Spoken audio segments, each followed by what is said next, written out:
Hey, what's going on, MGTOW community? This is Vladmir Sauce, aka the Hot Pepper Pill. Hope you guys are having a wonderful day. I know sometimes life can get you down. Being a MGTOW can be hard sometimes. It's a lonely existence, and sometimes the plantation can be calling you back. But I just wanted to read you guys some quotes from MGTOW.com and give some commentary as well to just help keep your resolve strong, to keep you going your own way, and to ultimately have you transcend to, through all the stages of, red pill rage to have you be a self-actualized and happy man and individual. So let's get started. The first quote is from Chummy MGTOW, who says, I had one of my enlightened coworkers ask me after saying in conversation I was going my own way in the lunchroom. He asked me, what do you mean by going your own way? I simply said, I participate less and observe more.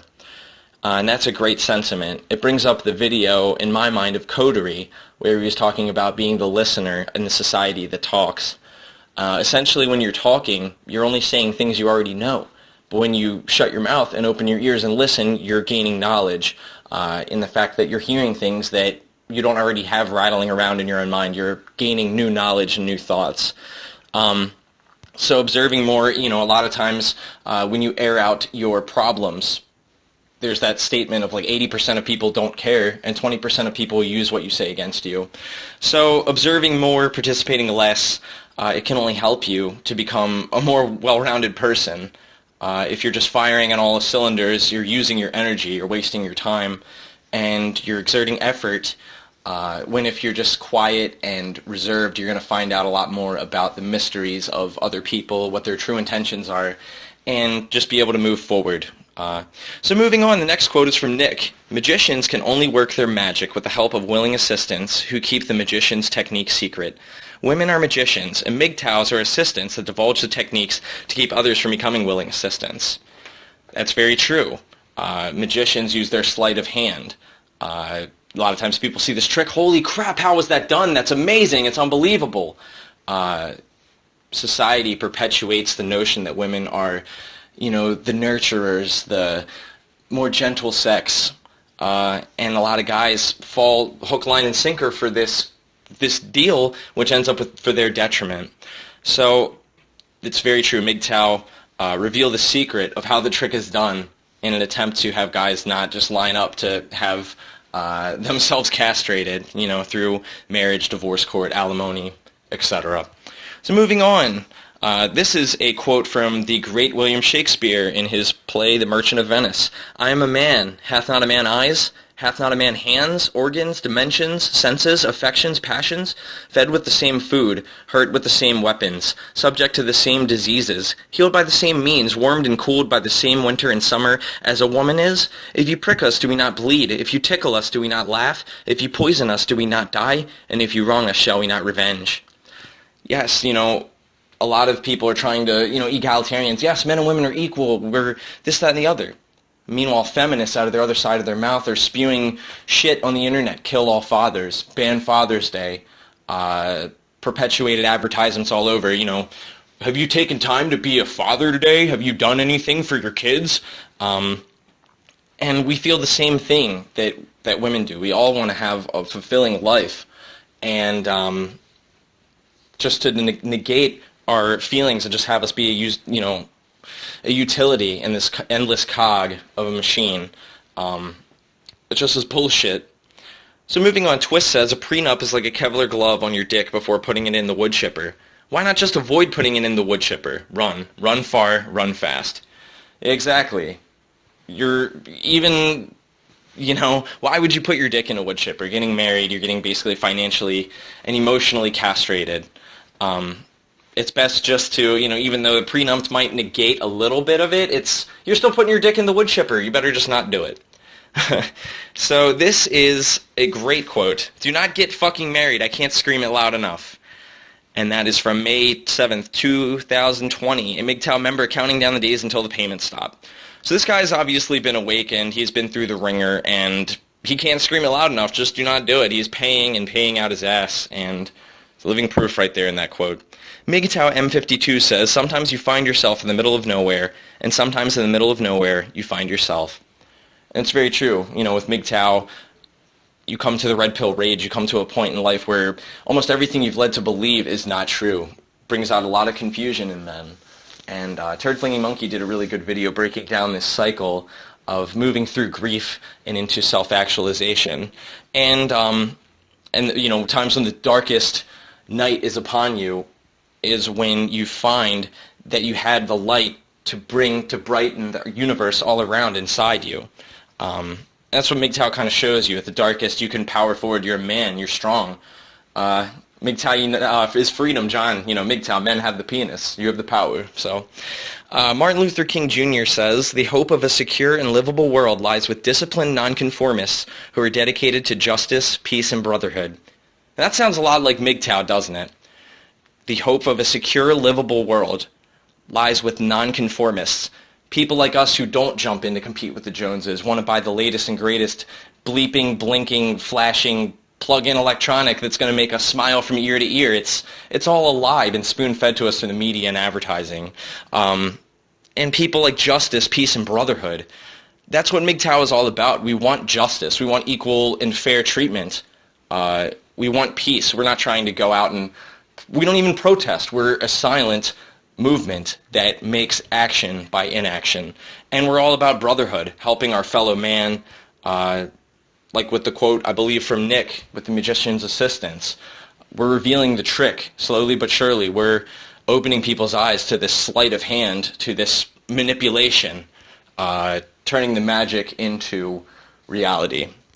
So Lightbringer says, I feel like I am some stoic hero hanging on to an ideal that the universe bashes me against all the time. It's kind of how I feel.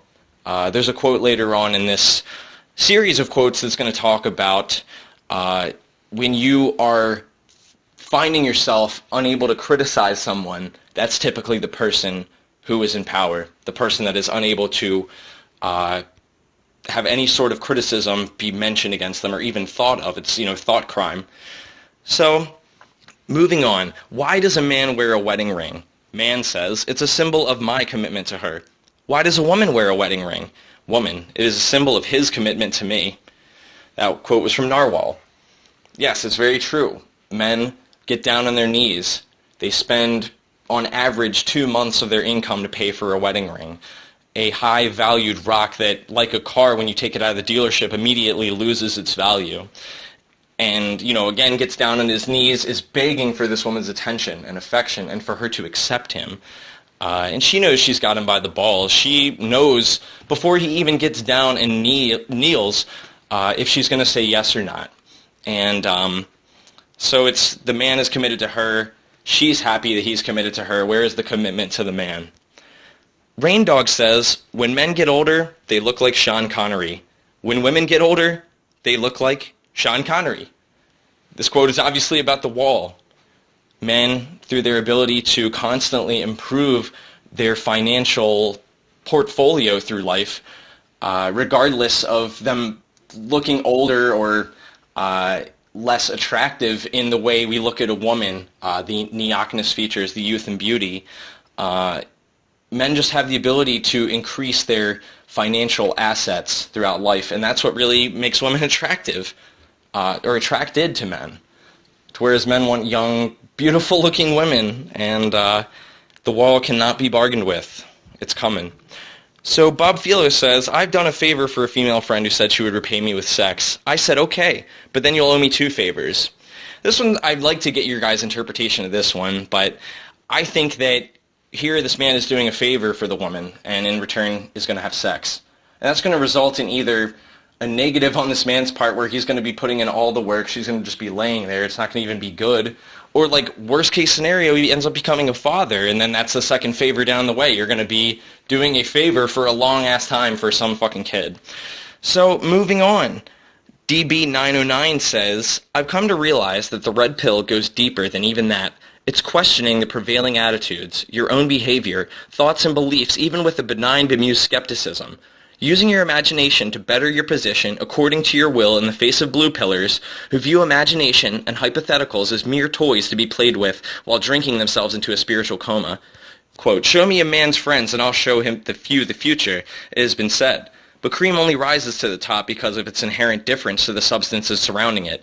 The higher a pyramid, the larger the difference between the top and the bottom. Go your own way. in all the ways you can conceive of, with all your heart and soul, and never look back. Yeah, guys who are stuck in this blue pill world dream all week of going out to the club, of meeting somebody, drinking themselves into oblivion, buying girls drinks, sacrificing their money and their time, rather than finding something that brings them actual, true, lasting value. Like for me, I love playing guitar. If I didn't have the guitar as an outlet, I'd probably feel like I was lost and stuck in a just endless cycle of working, coming home, going to work. You got to try and find something that makes you happy and passionate about doing it. For my father, it's auto racing. And until you go and do it and try something outside of your box and comfort zone, you don't know if you're really going to like it. So many other people just strive for mediocrity. You know, if you build your base, like with this example of the pyramid, the bigger the base, the taller the pyramid is going to be. As you extend your power, your prowess as a man, become more confident, more self-aware in your abilities and your passion for life, you're going to be rising.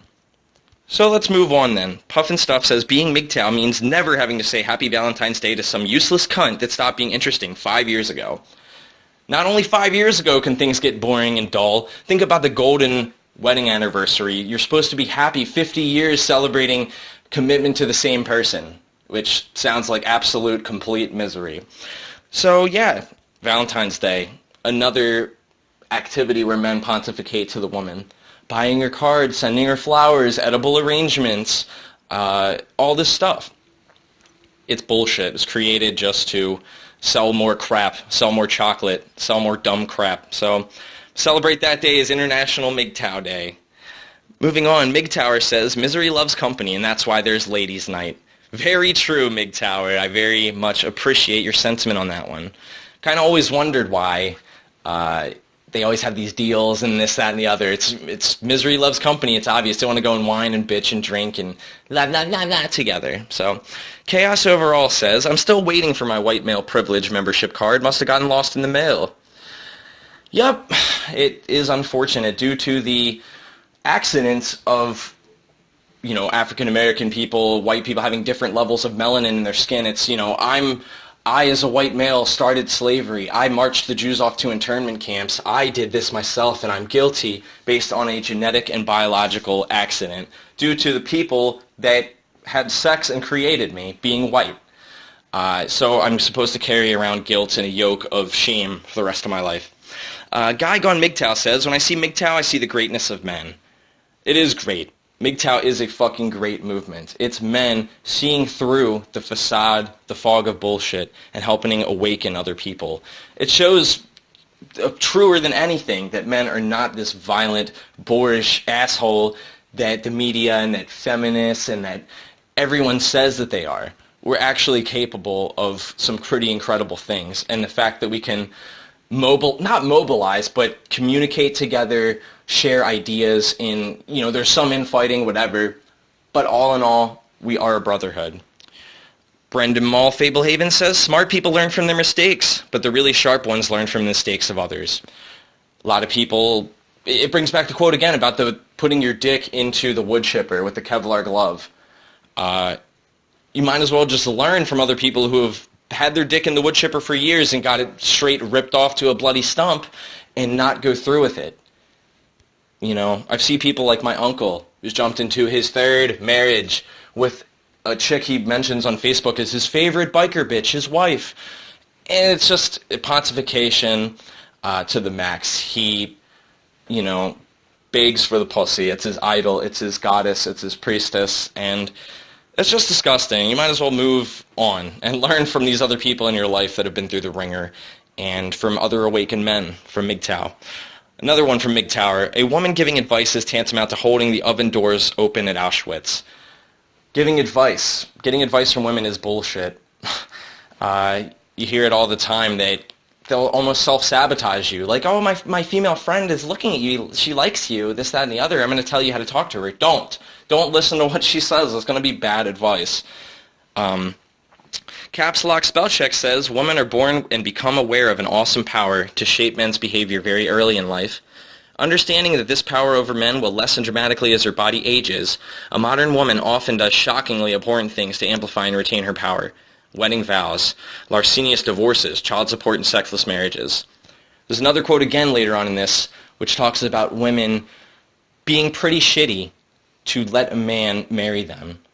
They know that the man is accepting a shitty deal, the raw end of the stick. When things take a dump and hypergamy sets in, and she's not happy and her needs aren't being met, guess who's getting shit kicked can down the street? You.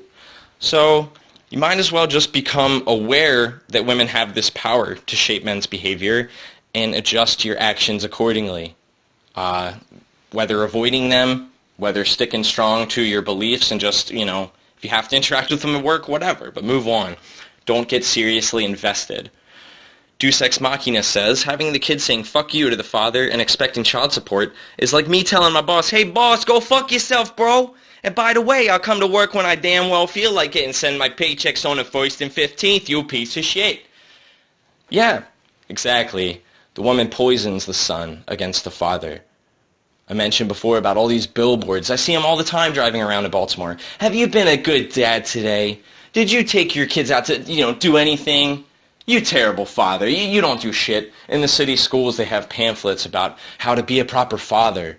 This, that, and the other. Imagine if they had a billboard like, have you taken time to be a mother today? It's kind of almost insulting, isn't it? Just like the subtle dig there. Like, do you guys get that? Moving on, Doc Fenderson, a quote from him, I'm in the opinion that most PUA tactics are essentially about dogging and badgering a female and throwing booze and bullshit at her until she just gives in and decides it would be easier to blow you than trying to get you to fuck off. And that's kind of revealing on two different levels. Not only that women would rather fuck you than tell you to fuck off, it just kind of shows like their general lack of respect for themselves. It almost ties into the fact they don't ask for raises. They, rather than tell you what you want up front, they would fuck you and then pull up a rape claim later, then say no in the moment. It seems like it's kind of a revealing quote. I don't really care about PUAs and what they do, but do they really have much game if all it is just blah, blah, blah, blah to get the pants to come off and just have her fuck you out of sympathy or, just get this guy to go away, please. So, Jay the Nailer says, imagine walking into a casino where 98% of the machines and tables will never ever pay out. That's marriage. And he's absolutely right. If you happen to be in one of those cheaper to keeper marriages, which seems like is the best case scenario, you're walking around on eggshells to please wifey Dumu, and you're not getting sex, her looks are fading, she's getting older, and she's demanding more and more and more from you. The house that you had, isn't it time we upgrade? Isn't it time we have a 3-car garage? The kids are growing up, we need a bigger vehicle, blah, blah, blah. It's all just keeping up with the same crap. Women look to other women for inspiration for what they think they need in life. So moving on. There's another quote from MGTOW. You want answers to the multiplex paradox of understanding women? Let's look at the word understand, or to stand under. It's out of natural order to stand beneath or under a woman. It's that simple. Or do you need more shit dropped in your head? All because you allowed yourself to be manipulated into the wrong position. It's all about the laws of gravity. Position and shit. Yes. Oh dear, yes, I understand. Yes, I do, I understand. You're essentially saying, yes, your opinions mean a lot more than my opinions and beliefs and weight or whatever.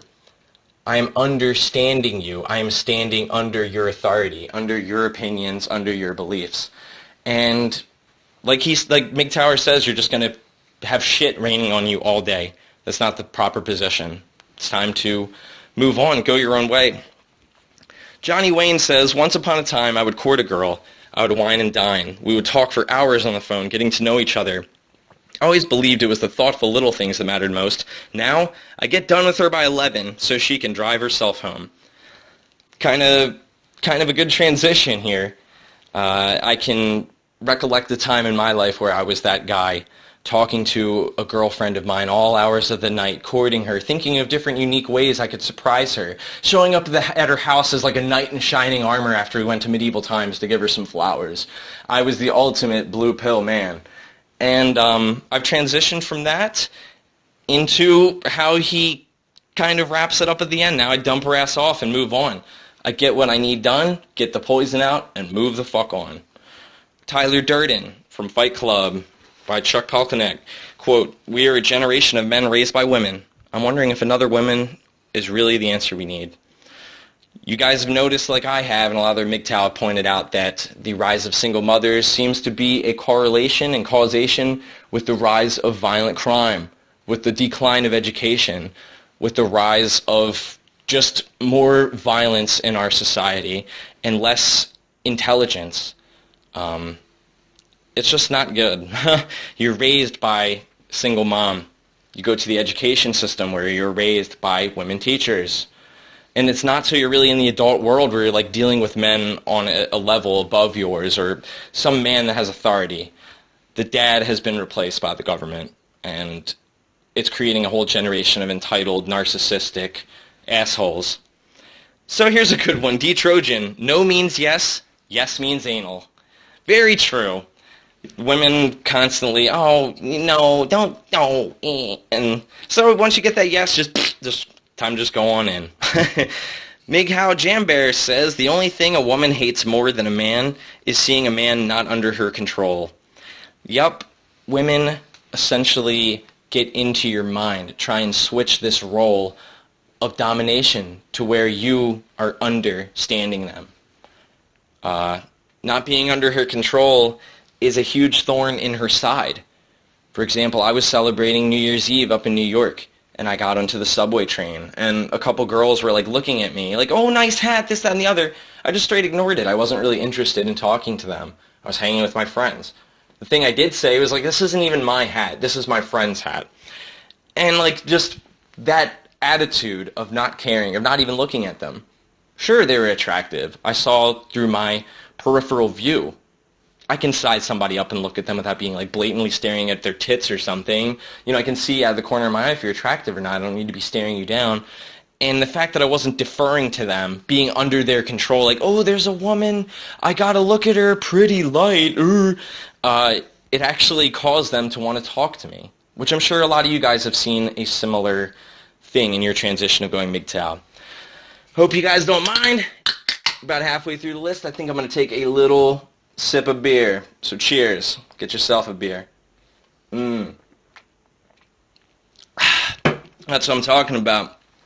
T. Bowden, going his own way, says, teaching women logic is like trying to smell the color 9. And how the fuck can you do that? It'd be like trying to explain the color red to someone that's blind. You just can't do it. There's so many videos that kind of talk about the lapse in women's logic. They seem to experience life through a lens of emotion. Sandman talks about it as well. It's just interesting. Living by an emotional gut response, then thinking things through and making logical decisions and choices to meet goals. MGTOW.com, it's a quote from them, if you're a potential rapist for buying a woman a drink, then she's already a potential thief and murderer of your freedom and well-being. Yeah, like women all the time say, oh, well, I shouldn't have to do anything for him taking me out for him buying a drink. He chose to do that. It's chivalry. I'm the princess. I'm the prize. I'm a diva. It's like disgusting. You see all these, you're able to put in like a personality type on these dating websites or whatever, and I've had a little bit of fun fucking around with them the past couple weeks at work, passing time. And it's funny, like so many of them, you'll scroll down, they'll say diva or like this other type. It's just blah. Like, you ain't no diva. Get the fuck out of here. So, yeah. It all just shows that stigma of men being this potential rapist, this potential threat, this looming monstrosity that's going to come and beat you over the head and drag you into the cave and rape you. You know, 50% of women are raped in their lifetime, and oh my God. But the fact that she can expect and demand attention, paid for dinner, car doors held open, the door to the restaurant held open, the seat and booth pushed out and pushed in for her. You know, you guys know the things you're supposed to do as a good man, right? The Western Blue says, to score Western sluts, get across the message that your only interest is to perform the most degrading sex acts you can think of before severing all contact. And don't really care if they don't want to, because you can easily find some slut who will. Again, that attitude of just not giving a fuck. If you straight put out there exactly what you want, you're showing confidence. And by just not caring, really, if you don't or not, just, it's whatever. If you want to get the poison out, deal with women, just be fucking careful. But that attitude of easily being able to move on to the next one, plenty of fish in the sea, is attractive. Primus Pilus on women who say, I like to travel as if it were somehow make them more interesting, says, instead of wondering when your next vacation is, perhaps you ought to set up a life you don't need an escape from. It's very true.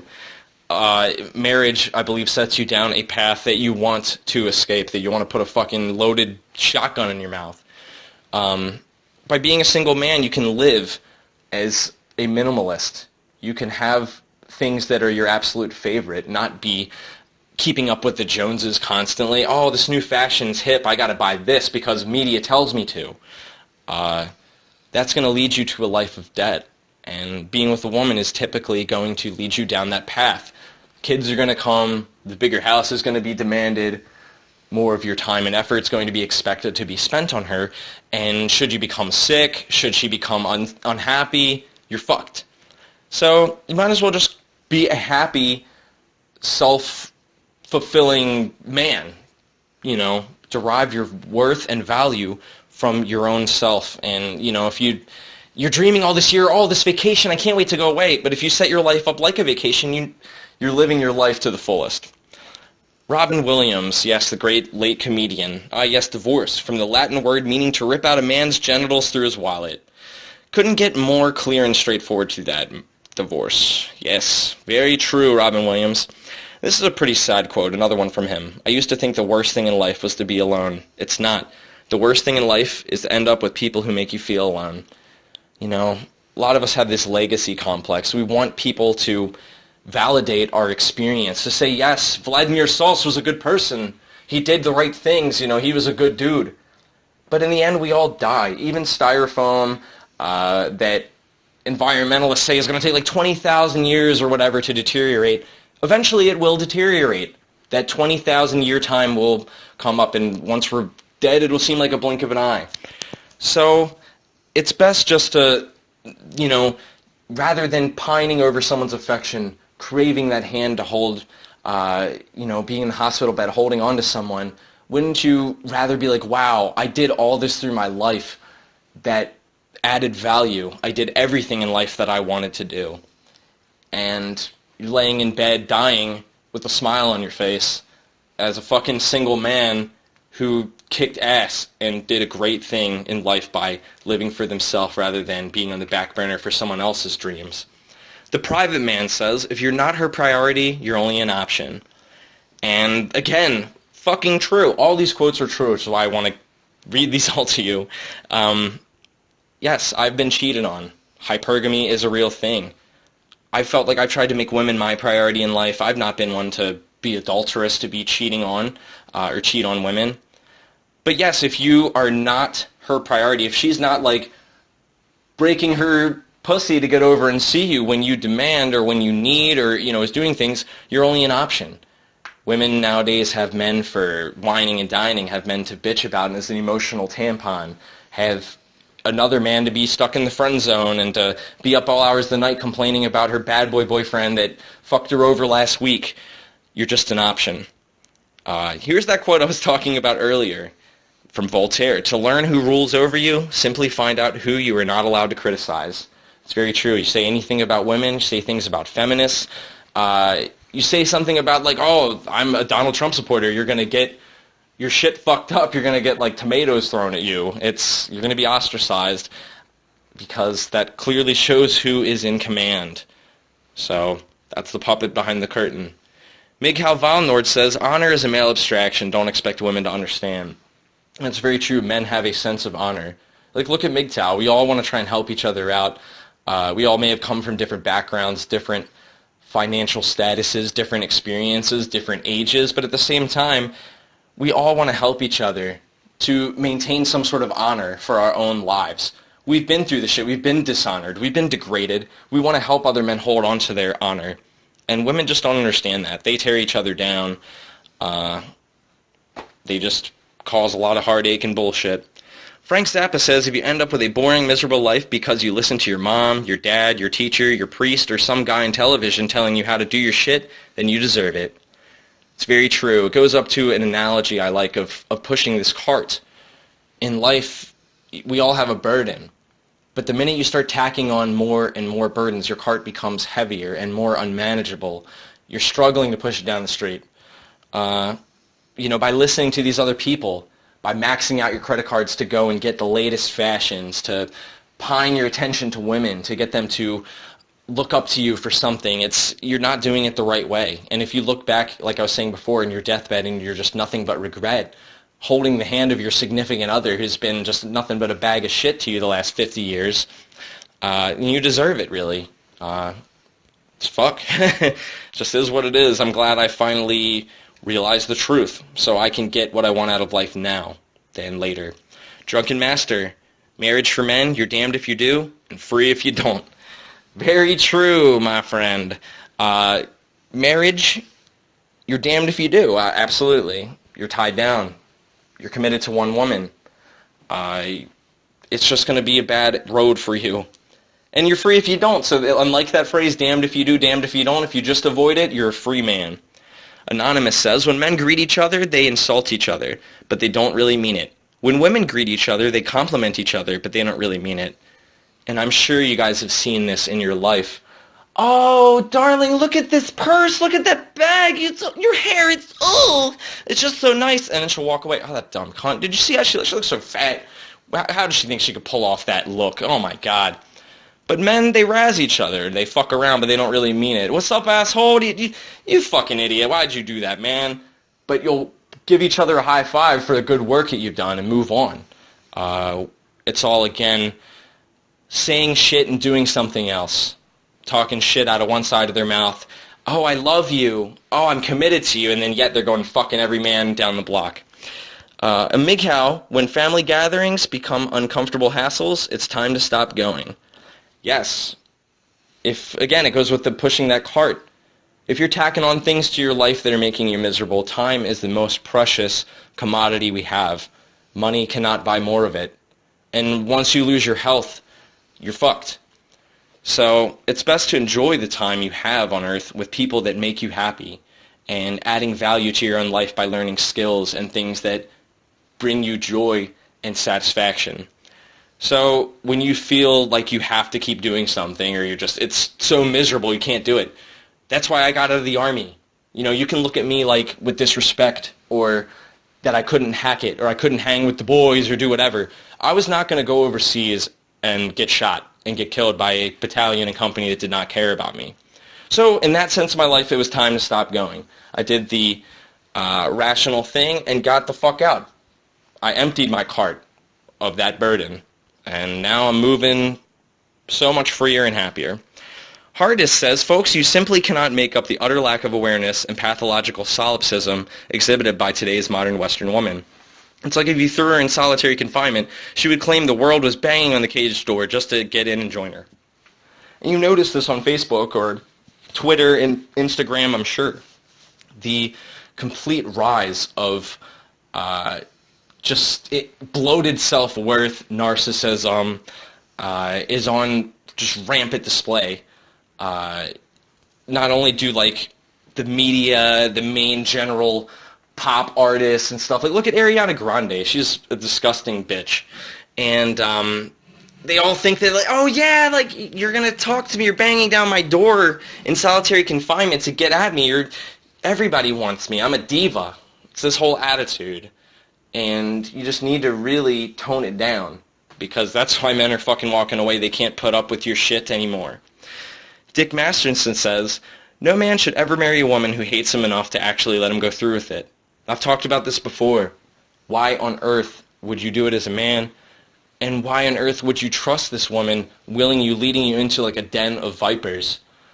Financial enslavement, yoke around your neck, dragged through the mud as you go to the marriage, the wedding, saying these vows in front of all your friends and family to have it dissolve and have you look like the asshole as she runs her mouth to everybody, putting you down. Red Pill Wisdom, quote from him, the double standard explained. A key that opens many locks is a master key, but a lock that is opened by many keys is just a shitty lock. Through the whole big slut walk that just went on this past weekend down at Donald Trump's protest, women were dressed up like vaginas. They had their pasties on, tits were all out. Looking kind of rough, to say the least. It's pretty nasty. But a man that has game, that has skill, that has confidence, that has charisma, that has goals, drive, ambition, he is able to penetrate women with his masculine fire and get them to capitulate to his, not demands, but, just penetrates them with his raw male intellect and power. But like a woman, every man wants sex. Let's just fucking be frank here. You want to get the poison out. We all want love and affection. You can call it male mother need. You can call it whatever you want. I like the term getting the poison out. Sometimes I'm like sitting around like, man, it would be kind of nice to have something about the plantation, but you jerk and all those thoughts are gone. It's fucking great. So just that men always want sex, and a woman that has her legs constantly open is not empowering. You're just having your legs open. I mean, it's not. It's hard to explain to a woman, but it's just, why would I want to be in a hole that is a receptor that has been like clogged by so much other shit? The man is the force that gives the receiver what it needs. It's the transmitter. The vagina is the receiver. The more information in the transmitter, it's going to be getting fucked up to where, I don't know. Let's move on. Charles Bukowski from Factotum 1975 says, how the hell could a man enjoy being awakened at 6:30 a.m. by an alarm clock, leap out of bed, dress, force feed, shit, piss, brush his teeth and hair, and fight traffic to get to a place where essentially you made lots of money for somebody else and were expected to be grateful for the opportunity to do so? Doesn't that sound a lot like marriage? Oh, you should be so lucky to have her. She's your better half. This, that, and the other. Meanwhile, you're getting up at 4 or 5, whatever a.m., driving an hour to work in balls-to-the-wall traffic, to put up with shit from your crummy boss, to come home through the same traffic, to have to, see my video about being married in 2015 to a world you're awakened to where you're not going to even be able to sit down and relax and take a breather for a minute because it's on to job number 2, being a father and being a husband. So yeah, we're expected to be grateful for this raw deal and endless bullshit. So remember when girls had diaries and they would freak out if their brother even touched the cover? We've come a long way. That's from Chateau Hardest on Getting Off Facebook. Yeah, very true. This whole diary, there's been cartoons, there's been a whole lot of things like, oh, my secret diary, what if it gets open? What if it's in the wrong hands? We have come a long way. Look at how much shit women are spewing out of their mouths on Facebook, from the endless memes to the dumb drivel to what they had for dinner to like 500 pictures of them going on vacation that just no one cares about. It's asinine. So here's a great one. I really like this quote a lot because this is MGTOW to a T. A man's continent way 1. Contain your seed in your loins until you find a woman who truly deserves to receive it. Contain your plans in your mind until you can act on them. Contain your feelings in your heart until you are calm. Contain your strength in your limbs until you are called to a worthy challenge. Contain your fears in your soul until your courage overcomes them. Contain your money in your purse until you can buy something truly valuable. Contain your hunger in your stomach until you have cooked a manly feast. Contain your words in your mouth until everyone else has spoken. Contain your anger in your belly until you find your true enemy. Contain your pleasure in your body until you are alone. Contain everything until it is ripe for harvest. So many people are on this quick, gotta have it now mentality to where, as MGTOW shows you, strive for what genuinely makes you happy. These quick shortcuts in life and having material goods and possessions and the quick one-night stand and no lasting value or connection is detrimental. So when you're waiting for that harvest, it's like the ant and the grasshopper. The guy that just is firing on all cylinders, the grasshopper having fun, fucking around, fucking women, doing this, that, the other, he's maxing out his credit cards, paying $10,000 to get some dumb bitch her green card or something to have her eventually leave. It's best just to keep that harvest inside. Talking about waiting so you can make a manly feast. People go to McDonald's and eat garbage. Straight up filth food. That if you throw fries, or a burger out from what I've heard that's a couple days old, like a dog will not mess with it. It will not look rotten. This shit is garbage. Pumped full of pesticides, pumped full of preservatives. So it's best to get something healthy in your body. Make a manly feast. We're fucking men. You need to have something good to get you where you need to be for your day. Sir Isaac Newton has a quote, I seem to have been like a boy playing on the seashore, and diverting myself in now and then, finding a smoother pebble or a prettier shell than ordinary, whilst the great ocean of truth lay all undiscovered before me. Yes, there's plenty of women in the sea. I've been that guy who's like, wow, I held onto this pretty seashell. I held onto this really smooth rock. Wow, it's maybe smoother than these other rocks. But the whole fucking ocean is out there of life. So many things that we've yet to discover. It's a good metaphor. We haven't even been to the bottom of the ocean.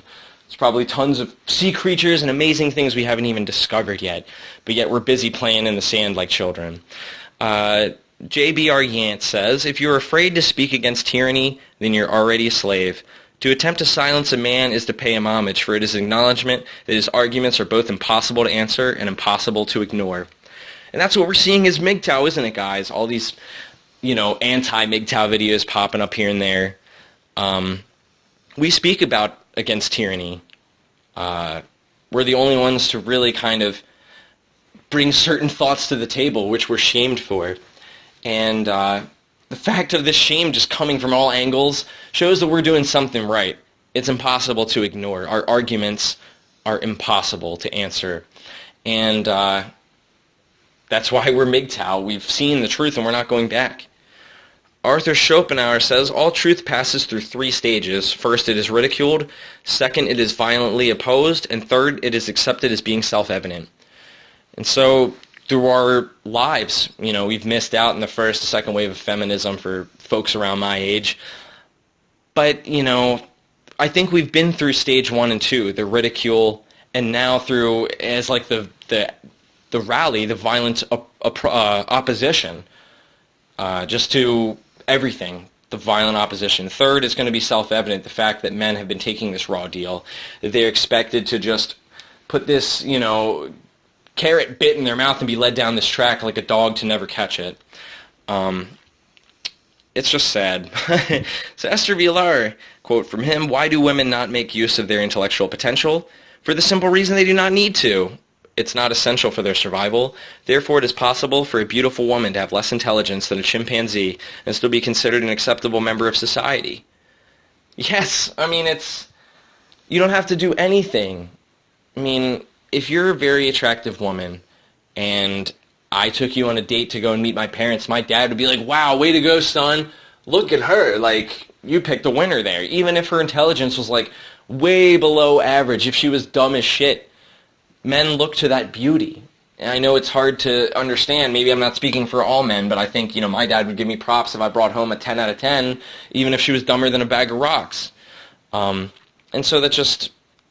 women don't have to really strive to do anything except pop out a couple kids and they've done well in society's eyes. To where if men are not striving to have a family or are making a ton of money, they're pieces of shit. She may, of course, go on to obtain various degrees and diplomas. These increase her market value in the eyes of men, for men believe that a woman who can recite things by heart must also know and understand them. But any real possibility of communication between the sexes ceases at this point. Their paths are divided forever. Yeah, the fact that you can hear something and regurgitate it doesn't necessarily mean you understand it. A lot of women will go into healthcare to become a doctor and then realize that they can't hack it, that they can't stand up to the demands that are required of them, and they get out of the workforce. All these incentives trying to push women into the STEM, and they don't do it. They're good at regurgitating, they're good at putting on a show, but when it comes to time to fucking make the donuts, they can't make the donuts. So our paths are divided, and that's just the way it has to be. Here's another one from Esther Villar. Actually, there's going to be 2 of them coming up. What a great advantage a man can have over women if he only knew what cold and calculating thoughts are going through her mind while her eyes are brimming with tears. Yes, the crocodile tears. I've been in relationships myself where we were about to break up actually, and she started crying, and it got me capitulating to her again, asking for her back in my life. It's all manipulation. Some women are better at it than others. Some are more of a chameleon about it.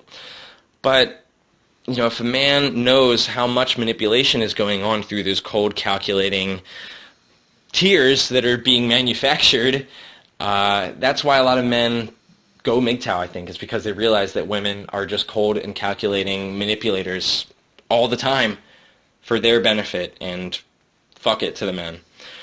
Again, like I said, another from Esther, by the age of 12 at the latest, most women have decided to become prostitutes. Or to put it another way, they have planned a future for themselves, which consists of choosing a man and letting him do all the work.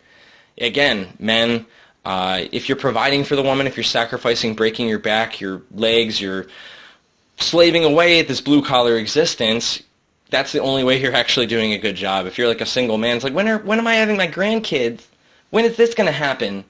You're shamed for not doing enough, for not being this cog in a machine to be thrown away. So, and here it brings us to our last quote from MGTOW Cap 285. The wall is out there. It can't be bargained with. It can't be reasoned with. It doesn't feel pity or remorse or fear, and it absolutely will not stop until you're alone. Yep, when you're alone, you don't have to deal with the wall. Time to trade in for the next model. When you're stuck in that relationship, if you're unhappy, the court's not going to care. Doesn't matter if your needs aren't being met. All it matters is her needs. So it's best just to avoid the wall, avoid marriage, avoid long-term relationships and commitments. Get what you need out of life and strive for the best. Don't be happy with just a quick fix. You know, store all your energy and power inside of you till you're ready to release it as a man. There's nothing wrong with feeling confident, with feeling powerful, with feeling good about being a man, about getting shit done in life and being happy with your goals you're setting for yourself. So I hope these quotes have been a little bit inspirational for you. I know this has been a pretty long video, but thank you so much for hanging in there with me to the very end. I appreciate everything you guys do as MGTOW, for showing me the way, and hopefully you continue to keep doing it and staying strong. I appreciate each and every one of you guys who make a video.